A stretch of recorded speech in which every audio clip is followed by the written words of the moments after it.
கர்நாடகால 3 தமிழர்களை சுட்டு கொலை பண்ணியிருக்காங்க. சிஎம் விஜய் அண்ணா கடும் எதிர்ப்பையும் கண்டனத்தையும் பதிவு பண்ணியிருக்காரு. என்ன நடந்துச்சு?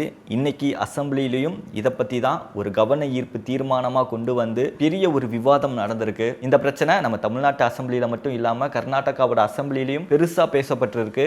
இவ்வளோ சீரியஸாக இந்த பிரச்சனை மாறி இருக்கு. இதுக்கு பின்னாடி என்ன நடந்துச்சு? நம்ம தமிழ்நாட்டோட அசெம்பிளிலையும் இன்னைக்கு ஒரு முக்கியமான விவாதமாக பேசியிருக்காங்க. என்ன பேசினாங்க அப்படின்னு சொல்லி பார்க்கறதுக்கு முன்னாடி கர்நாடகாவில் என்ன நடந்துச்சு அப்படிங்கிறத தெரிஞ்சுக்கலாம். கர்நாடகால சாம்ராஜ் மாவட்டம் இருக்கு. அந்த மாவட்டத்தில் இருக்கிற ஹன்னூர் அப்படிங்கிற பகுதியில் இப்படி ஒரு பிரச்சனை நடந்திருக்கு.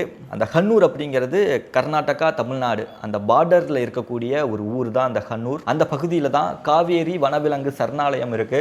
கர்நாடகாவோட வனத்துறை என்ன பண்ணியிருக்காங்க அப்படின்னா 3 தமிழர்களை சுட்டு கொண்டிருக்காங்க. எதனால சுட்டு கொன்னாங்க அப்படின்னு சொல்லி கர்நாடகாவோட வனத்துறை என்ன விளக்கம் கொடுத்துருக்காங்க அப்படின்னா, அவங்க இரவு நேரத்தில் மான்களை வேட்டையாட வந்திருக்காங்க. அவங்க கிட்ட ஆயுதமெல்லாம் இருந்துச்சு. நாங்கள் போய் விசாரணை பண்ணும்போது அவங்க எங்களை தாக்க ஆரம்பிச்சிட்டாங்க. நாங்கள் எங்களோட தற்காப்புக்காக அவங்கள சுட ஆரம்பித்தோம். சுட்டதில் 3 பேர் இறந்துட்டாங்க. ஒருத்தருக்கு பெரிய காயம் பட்டிருக்கு. அவரை கர்நாடகாவில் இருக்கிற ஹாஸ்பிட்டலில் அட்மிட் பண்ணியிருக்காங்க. சுட்டு கொன்னுட்டாங்க அப்படிங்கிற நியூஸ் அவங்க ஃபேமிலிக்கு தெரிய வருது. அவங்க ஃபேமிலிக்கு தெரிய வந்ததுமே பெரிய ஒரு ஷாக், எல்லாருக்கும் பெரிய ஒரு அதிர்ச்சி. அவங்க ஃபேமிலி என்ன விளக்கம் கொடுக்குறாங்க அப்படின்னா, அவங்க உண்மையாகவே மான்களை எல்லாம் வேட்டையாட போகலை. 50 மாடுகள் நாங்கள் வச்சுருக்கோம். மாடுகளை மேய்ச்சலுக்காக விட்டுருந்தோம். அப்போ அந்த மாடுகள் எல்லாமே வனப்பகுதி காட்டுக்குள்ளே போயிருச்சு. வழி மாறி காட்டுக்குள்ளே போயிருச்சு. அந்த மாடுகளை தேடிட்டு தான் அவங்க 4 பேரும் காட்டுக்குள்ளே போனாங்க. ரொம்ப நேரமாக மாடுகளை தேடி இருக்காங்க. ஏன்னா காட்டுக்குள்ளே சிறுத்தை புலியெல்லாம் இருக்கும். அது அந்த மாடுகளை அட்டாக் பண்ணி கொன்றும். அதனால உடனடியாக மாடுகளை கண்டுபிடிச்சி எங்கே இருக்குன்னு பார்த்து நம்ம அவங்கள பத்திரமா மீட்டுட்டு வந்துடலாம் அப்படின்னு அவங்க காட்டுக்குள்ளே போயிருக்காங்க. காட்டுக்குள்ளே போய் ரொம்ப நேரம் தேடி பார்த்துருக்காங்க. மாடுகள் கிடைக்கல. சரி, இதுக்கப்புறம் எங்கே வெளியே போகிறது?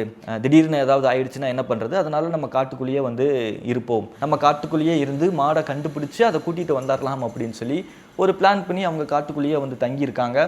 அப்படி தங்கி இருக்கும்போது தான் கர்நாடகாவோட வனத்துறை சுட்டு கொண்டிருக்காங்க அப்படின்னு சொல்லி அவங்க ஃபேமிலி ஒரு விளக்கம் கொடுக்குறாங்க. அது மட்டும் இல்லாமல் அந்த பகுதியில் இருக்கிற மக்கள், தமிழ் மக்கள் எல்லாருமே செம கோவம் என்ன பண்ணுறாங்க அப்படின்னா, கர்நாடகாவோட வனத்துறை அலுவலகங்களாக இருக்கு இல்லையா, ஆஃபீஸ், அது எல்லாத்தையுமே அடித்து நொறுக்கியிருக்காங்க. அவங்களோட வாகனத்தை எல்லாத்தையுமே சேதப்படுத்தியிருக்காங்க. பெரிய ஒரு கலவரமே அங்கே ஆயிருக்கு. சாலை மறியலெல்லாம் ஈடுபட்டிருக்காங்க. கிட்டத்தட்ட கர்நாடகா போலீஸ் ஆயிரக்கணக்கான போலீஸ் குவிச்சிருக்காங்க. ஆயிரக்கணக்கான போலீஸ் குவிச்சிருக்காங்க அப்படின்னா எவ்வளோ மக்கள் வந்திருப்பாங்க, எவ்வளோ பெரிய ஒரு போராட்டம் நடந்திருக்கு அப்படின்னு சொல்லி நம்ம தெரிஞ்சுக்கலாம். ஸோ இப்படி ஒரு சீரியஸ் இஷ்யூவாக போய்கிட்டு இருக்கும்போது தான் நம்ம சிஎம் விஜய் அண்ணா அதுக்கு கடுமையான ஒரு எதிர்ப்பு தெரிவித்து ஒரு கண்டனத்தையும் அவர் வெளியிட்டிருக்காரு. கடுமையான எதிர்ப்பு அவர் தெரிவித்தது மட்டும் இல்லாமல் நேர்மையான விசாரணை நடைபெறணும். அது மட்டும் இல்லாமல் இந்த மாதிரி ஒரு சம்பவத்தை திரும்ப கர்நாடகா பண்ணக்கூடாது, அதுக்கு அஷூரன்ஸ் தரணும் அப்படின்னு அதுக்கு ஒரு எதிர்ப்பு தெரிவிச்சிருக்காரு. இந்த ஒரு பிரச்சனை தான் இன்னைக்கு தமிழ்நாடு அசெம்பிளியில் டிஸ்கஸ் பண்ணியிருக்காங்க. ஒரு கவன ஈர்ப்பு தீர்மானமாக கொண்டு வந்திருக்காங்க.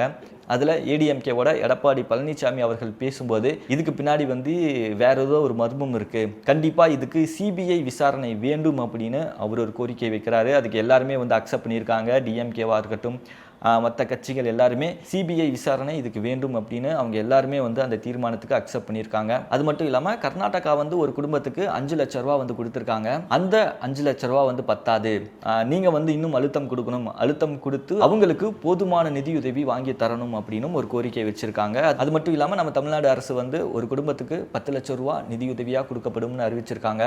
இப்போ எதிர்கட்சியிலிருந்து அதை சிபிஐ விசாரணைக்கு மாற்றணும், நிதியுதவியை கொஞ்சம் அதிகப்படுத்தி தரணும் அப்படின்னு ஒரு கோரிக்கை வச்சிருந்தாங்க. அதுக்கு பதிலளிச்ச நிர்மல்குமார் சார் ஏன்னா அவர் தான் அந்த சட்டத்துறை அமைச்சராகவும் இருக்காரு. அதனால அவரோட டிபார்ட்மெண்ட் அப்படிங்கிறதுனால நிர்மல்குமார் சார் பேசியிருக்காரு. அவங்க மீது தேவையான ஆக்ஷன் எடுக்கப்படும். அது மட்டும் இல்லாமல் நம்ம தமிழர்களுக்கு அவங்க எந்த ஊரில் இருந்தாலும் எந்த நாட்டில் இருந்தாலும் அவங்களுக்கு ஏதாவது ஒரு பிரச்சனை அப்படின்னா நம்ம சிஎம் விஜய் அண்ணா முதலமைச்சர் பார்த்துட்டு சும்மா இருக்க மாட்டாரு. நம்ம தமிழர்களுக்காக, தமிழ் மக்களுக்காக அவர் எப்பவுமே கூட நிற்பாரு அப்படின்னு அவர் சொல்லியிருக்காரு. அவர் சொன்னது மட்டும் இல்லாமல் போகிற போக்கில் டிஎம்கேக்கு ஒரு அடியை போட்டு போயிட்டாரு. கடந்த 2009 கலைஞர் கருணாநிதி சார் என்ன பண்ணாரு அப்படின்னா ஒரு போராட்டம் நடத்துறாரு. அந்த போராட்டத்தில் ஏர் கூலரெல்லாம் வச்சுக்கிட்டு நல்ல ஒரு கம்ஃபர்டபுளாக நல்ல ஒரு வசதியான ஒரு போராட்டம் வந்து அவர் நடத்துகிறாரு.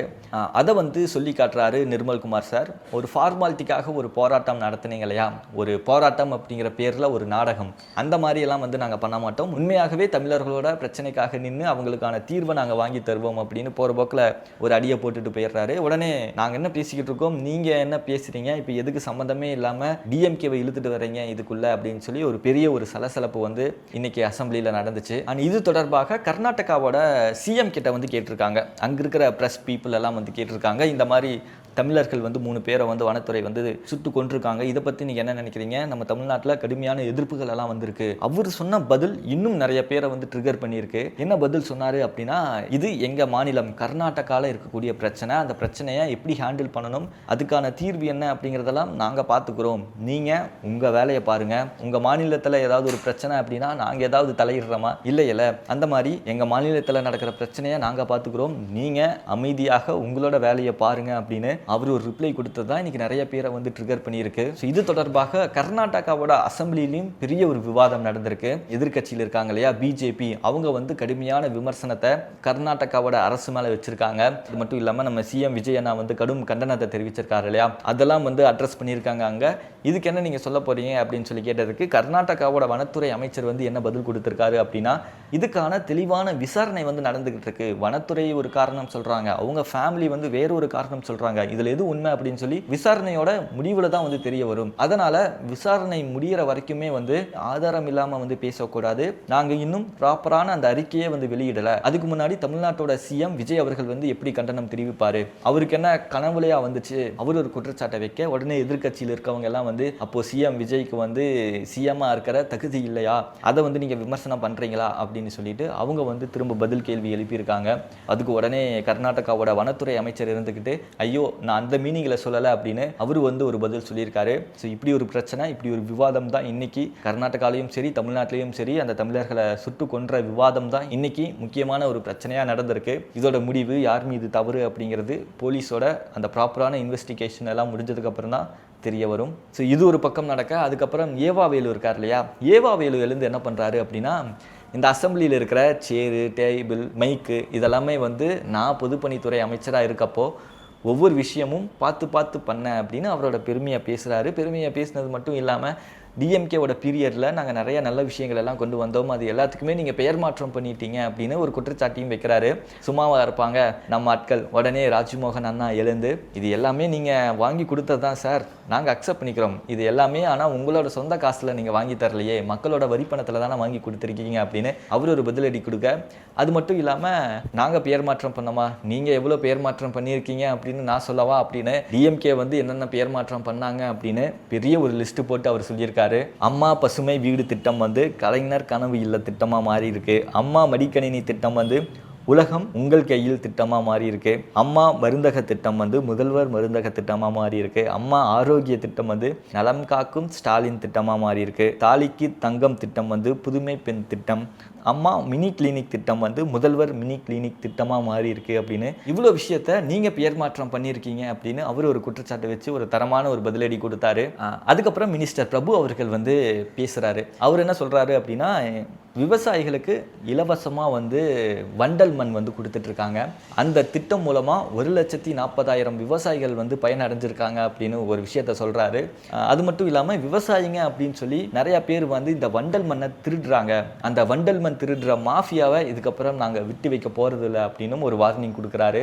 அதுக்கு ஒரு சட்டமன்ற உறுப்பினர் வந்து என்ன சொல்கிறாரு அப்படின்னா, வண்டல் மண்ணை திருடி எங்கள் பாகிஸ்தானுக்காக கொண்டு போகிறாங்க அப்படின்னு சொல்லி ஒரு கேள்வி எழுப்ப, பாகிஸ்தானுக்கு மட்டும் இல்லை சார், பக்கத்து ஊருக்கு கூட கொண்டு போக விட மாட்டோம் அப்படின்னு அவர் ஒரு கெத்தா ஒரு ரிப்ளை கொடுத்தாரு. அதுக்கப்புறம் இந்த பொதுப்பணித்துறையிலையும் நெடுஞ்சாலை துறையிலையும் வந்து என்ன மாதிரி ஊழல் பண்ணியிருக்காங்க, என்ன மாதிரி பார்ட்டி ஃபண்ட் எல்லாம் கலெக்ட் பண்ணியிருக்காங்க அப்படின்னு சொல்லி அதுக்கு ஒரு வெள்ளை அறிக்கையை நாங்கள் ரெடி பண்ணிக்கிட்டு இருக்கோம். கூடிய சீக்கிரம் நாங்கள் அதை அசம்பிளியில் வந்து சப்மிட் பண்ணுவோம் அப்படின்னு ஆதவர்ஜனா வந்து சொல்லியிருக்காரு. அதுக்கப்புறம் அரசு பெண் ஊழியர்களுக்கு மெட்டர்னிட்டி லீவ் வந்து கொடுப்பாங்க இல்லையா, ஃபர்ஸ்ட் பேபிக்கும் செகண்ட் பேபிக்கும் நீங்கள் 1 year வரைக்கும் நீங்கள் விடுப்பு எடுத்துக்கலாம். தேர்ட் பேபிக்கு வந்து 12 வாரம் தான் வந்து நீங்கள் விடுப்பு எடுக்க முடியும். அது வந்து சம்பளத்துடன் கூடிய ஒரு லீவ் வந்து நம்ம எடுத்துக்கலாம். இப்போ அந்த தேர்ட் பேபிக்கு வந்து 12 வாரம் தான் விடுப்பு எடுக்க முடியும்னு இருந்துச்சு இல்லையா, அதை மாற்றி அவங்களும் 1 year வரைக்கும் லீவ் எடுத்துக்கலாம் அப்படின்னு புதிய அறிவிப்பை இன்னைக்கு சொல்லியிருக்காங்க. அடுத்ததாக டிவிகேவோட எம்எல்ஏ கபில் அவர்கள் பார்த்தீங்கன்னா ஜனநாயகன் படம் ரிலீஸ் ஆச்சு இல்லையா, அந்த டைமில் செய்தியாளர்களை வந்து தாக்கியிருக்காரு. அந்த செய்தியாளர்களை தாக்குனதுனால கடுமையான எதிர்ப்புகள் எல்லாம் வந்துச்சு. செய்தியாளர்கள் சங்கமெல்லாம் வந்து நிறைய போராட்டங்கள் எல்லாம் பண்ணாங்க. இப்போ டிவிகேவோட எம்எல்ஏ கபில் மீதும் அவரோட தம்பி மீதும் வந்து வழக்கு பதிவு பண்ணியிருக்காங்க. அடுத்ததான் நம்ம மினிஸ்டர் ராஜ்மோகன் அண்ணா அவர்கள் பார்த்தீங்கன்னா அவங்களோட அம்மா வந்து ஒரு சத்துணவு பணியாளர். அவங்க வேலை பார்த்த அந்த இடத்துக்கு வந்து இன்னைக்கு ஆய்வு பண்ண போயிருக்காரு. ஆய்வு பண்ணது மட்டும் இல்லாமல் அங்கே இருக்கிற அந்த சத்துணவு வந்து அவர் சாப்பிட்ருக்காரு. அதை அவர் டேஸ்ட் பண்ணி பார்க்கும்போது எப்படி சார் இருக்குது, சாப்பாடு நல்லா இருக்கா அப்படின்னு அங்கே இருக்கிற ஊழியர்கள் எல்லாம் வந்து கேட்டிருக்காங்க. அதுக்கு அவர் கொடுத்த ரிப்ளை, அம்மா வந்து இங்கே தான் வேலை பார்த்தாங்க, இங்கே நீங்கள் கொடுக்குற இந்த சத்துணவை சாப்பிட்டு தான் நான் வளர்ந்தேன், ரொம்ப நல்லா இருக்குது அப்படின்னு சொல்லி அந்த விஷயம் பேசும்போது ரொம்ப எமோஷ்னலாக இருந்துச்சு. அம்மா வேலை செய்கிற இடத்துல அவங்களோட உழைப்பை பார்த்து வளர்ந்த மகன் அவர் இன்னைக்கு அதே இடத்துக்கு ஒரு அதிகாரியாக ஆய்வு பண்ண போகும்போது அவருக்கு அது ரொம்ப பெருமையாக இருந்திருக்கும். அது மட்டும் இல்லாமல் அங்கே இருக்கிற மாணவர்கள் எல்லாம் வந்து நம்ம சிஎம் விஜய் அண்ணா பற்றி அண்ணா இப்படி இருக்காங்க அப்படின்னு சொல்லி, அண்ணாக்கு என்னப்பா ராஜா மாதிரி இருக்காரு அப்படின்னு அவர் ஒரு ரிப்ளை கொடுக்க அந்த விஷுவல்ஸ் பார்க்கும்போது அவ்வளோ அழகாக இருந்துச்சு. இதுதான் இன்னைக்கு நடந்த விஷயங்கள். இந்த மாதிரி டே டு டே இன்ஃபர்மேஷன் தெரிஞ்சுக்க விஜய் வசந்தா ஃபாலோ பண்ணிக்கோங்க.